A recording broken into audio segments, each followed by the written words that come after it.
All right, so we're gonna smoke some baby back pork ribs here. I'm gonna do this what they call Memphis style.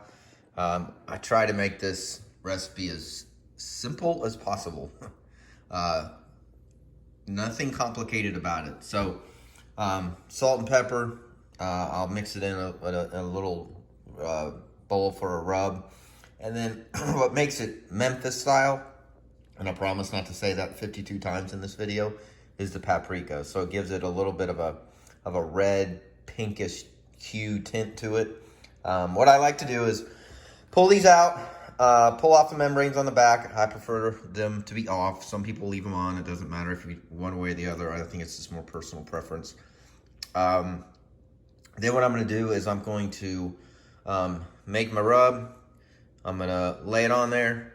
I usually put them back in the refrigerator for a few hours. Again, that's personal preference. You can do it for 1 hour, 5 hours, none at all.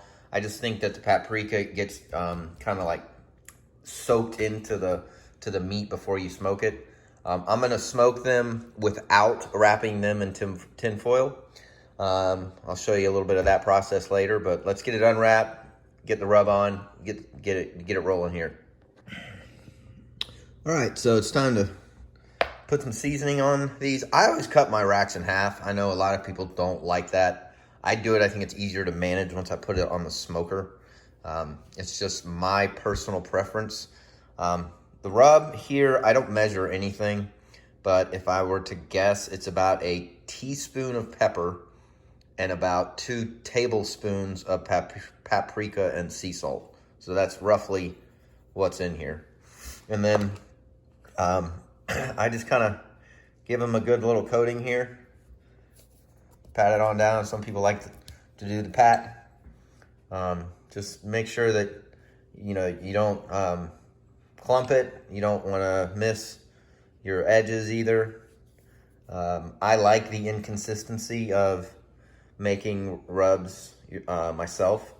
What I mean by inconsistency is you can see a little bit more pepper there and maybe a little bit more paprika there. So get it nice and good, coated. Again, it's up to you if you want to let it sit or not.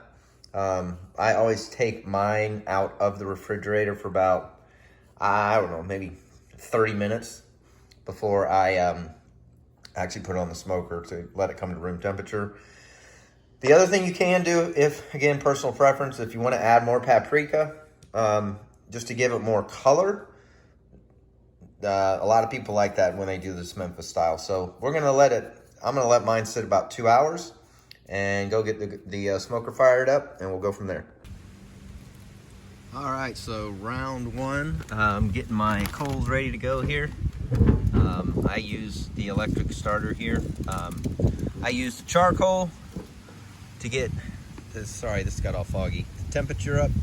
Then I use the hickory chips for the smoky flavor.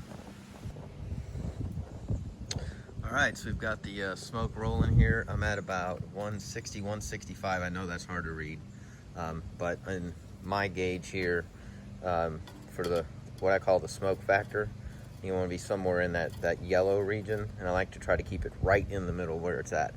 So I'm going to go ahead and put the ribs on. Again, don't overthink this too much.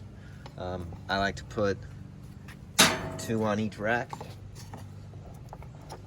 like so. All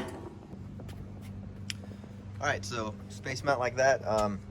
So I have different theories on the pan of water there. So I don't add water at first. And I really can't tell you why. I just don't.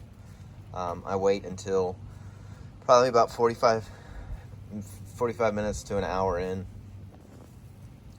All right, so just set them up like so. When I first put them on, I don't put any water or beer in the drip pan. I don't really have a reason why. I just give it about 45 minutes to an hour, and then I'll add more hickory chips, and then typically I add a can of beer and a cup of water. All right, so it's been about 45 minutes. I'll go ahead and open this up. And I'm gonna take the can of Coors Light and pour it on in there. Nothing fancy about this. And then I always include about a cup of water.